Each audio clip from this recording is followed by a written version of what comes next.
हाय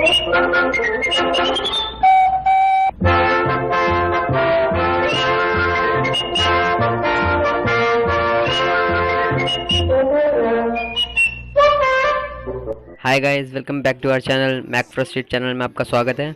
तो आज हम पॉपॉय द सेलर मैन पे रिव्यू करने वाले हैं। और first of all happy new year, क्योंकि मैं आपको न्यू ईयर नहीं विश कर पाया क्योंकि न्यू ईयर पे मेरी कोई वीडियो नहीं आई है और वीडियो बहुत लेट हो चुकी है। तो उसके लिए माफ़ी चाहता हूँ आप सबके लिए, क्योंकि एग्ज़ाम बहुत नज़दीक हो गए हैं तो हमारे पास टाइम नहीं है कि हम वीडियो बना सकें, तो इसलिए लेट आई है वीडियो, उसके लिए माफ़ कर देना।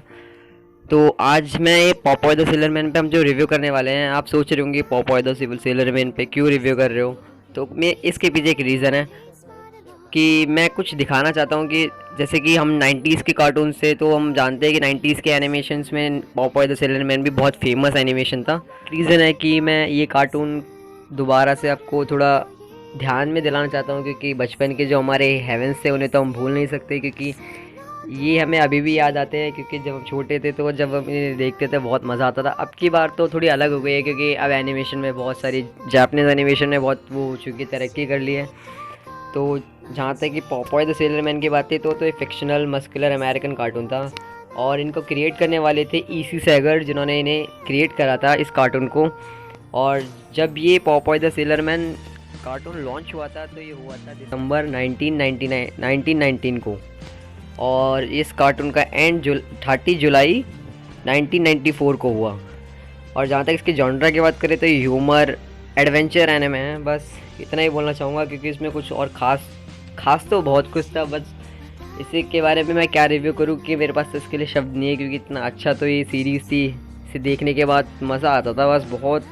जब मैं छोटा था बस ये जब सीरीज़ आती थी बस सुबह सुबह इसके लिए तैयार रहता था कि जैसे ये आएगी तो मैं इसे देखूँगा, मज़ा आने। और इसमें उस कैरेक्टर कितने हैं, पॉपॉय है, ब्लूटो है और ऑलिव है। ये 3 कैरेक्टर इसमें मेन है। और ब्लूटो की बात करें तो ब्लूटो एक क्रूल, बियर्ड, मस्कुलर, बुली टाइप है इसमें दिखाया गया है एनिमेशन में। और कुछ क्या बोलूँ मैं इस एनिमेशन के लिए, क्योंकि ये एनिमे बहुत बेस्ट है। वैसे मैं असली रीज़न तो ये है कि मैं दिखाना चाहता हूँ कि 90s के एनिमेशन कितने बढ़िया थे। तो जहाँ तक कि इंडिया के सेंसर बोर्ड की बात है तो उसने इसे भी कॉपी करके जो छोटा भीम एनिमेशन लाया था, कसम से वो तो छोटे बच्चों में, इंडिया में वैसे भी छोटे बच्चों में बहुत फेमस है।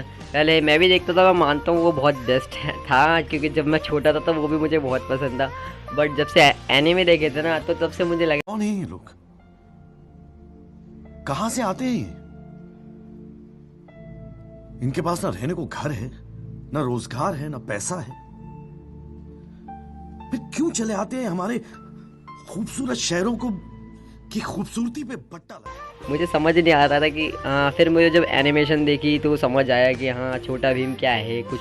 फिर मेरे फ्रेंड, वैसे एक दिन मेरे फ्रेंड ने बताया था कि एनिमे देख के ऐसे ऐसे, मैंने कहा एनिमे होता क्या, मुझे खुद को नहीं पता था एनिमे क्या होता। जिस दिन से मुझे पता लगा तो फिर मैंने छोटा भीम देखना ही छोड़ दिया था। मुझे बहुत बुरा लगने लगा था उस दिन से। वो मेरे पास उसकी जो भी चीज़ें थी मैंने सब फेंक दी थी उस दिन से। और उसे ही कॉपी कर, इंडिया की खास बात और देखो कि उसने एक और कॉपी करके मोटू पतलू भी क्रिएट कर दिया। अब बताओ इसमें क्या रखा है, यानी कि पॉपॉय द सेलर मैन की कॉपी कर रहे हैं, यानी कि इंडिया वाले सेंसर बोर्ड उसकी कॉपी कर रहा है। बल्कि इतने अच्छे एनिमे की बेइज्जती कर रखी है इन्होंने। पॉपॉय द सेलर मैन ही बहुत बेस्ट था उस समय में, मैं मानता हूँ, क्योंकि भीम में क्या रखा है, लड्डू खाने से कुछ नहीं हो जाता, बच्चे यकीन करते हैं बस। मैं भी मानता हूँ कि आज जब मैं छोटा था तो मेरे को भी छोटा भीम जब देखता था कि हाँ लड्डू खा के तो शक्ति आती है, तो मैं भी चला जाता था शॉप पर खाने के लिए। मगर ऐसा कुछ नहीं होता था उस टाइम। तो मैं छोटा था इसलिए मैं लड्डू खा लेता था, बट अब मुझे बिलीव नहीं है, क्योंकि मैं बड़ा हो गया हूँ, एनिमे देखना शुरू कर दिया है तो सब समझ आ चुका है मुझे। बस आपको इतना बताना था। और मैं वैसे छोटा भीम और मोटू पतलू की बेइज्जती नहीं कर रहा हूँ, बस मैं दिखाना चाह रहा था कि कौन ग्रेट है, क्योंकि first Popeye the sailor man ही बहुत बेस्ट एनिमे था। मैं ये नहीं कह रहा कि छोटा भीम भी अच्छा नहीं है, देखो जाके देखो, उसे मज़े करो आप भी। छोटा भीम बहुत अच्छा एनिमे है, जाके देखिए। मोटू पतलू भी देखिए। झूठ बोल रहा हूँ, कहीं आप सब पार्टी बदल लो। मैं मजाक कर रहा था, कहीं आज जाके आप छोटा भीम देखो एनिमे छोड़कर, ऐसा कुछ भी नहीं है। छोटा भीम बच्चों के लिए ही है, उन्हें ही देखने दो। और जो एनिमे फैंस है वो कंटिन्यू रखे अपने एनिमे को देखना, और मैं भी कंटिन्यू रखूँगा। और हमारे चैनल को ऐसे ही सपोर्ट करते रहिए। और थैंक यू फॉर 100 सब्सक्राइबर्स, क्योंकि आपने कंप्लीट करवा दिए हैं और मैं चाह रहा हूँ ऐसे ही आप 200 सब्सक्राइबर भी कंप्लीट करवा दीजिए। और फिर मैं यानी कि अपनी नेम यानी कि चैनल के नेम का जो मीनिंग है उसे रिवील कर देंगे। वैसे भी कुछ लोग मुझसे पूछ रहे थे कि मेरे जो चैनल का नेम है उसका मीनिंग क्या है, तो मैं आपको बता दूंगा 200 सब्सक्राइबर्स कंप्लीट होने पर। तो thank you for watching my video. तो ऐसे ही सपोर्ट करते रहिए और इंस्टाग्राम पे फॉलो कर लेना, वहाँ पे जाके आप मुझसे पर्सनली बात कर सकते हैं।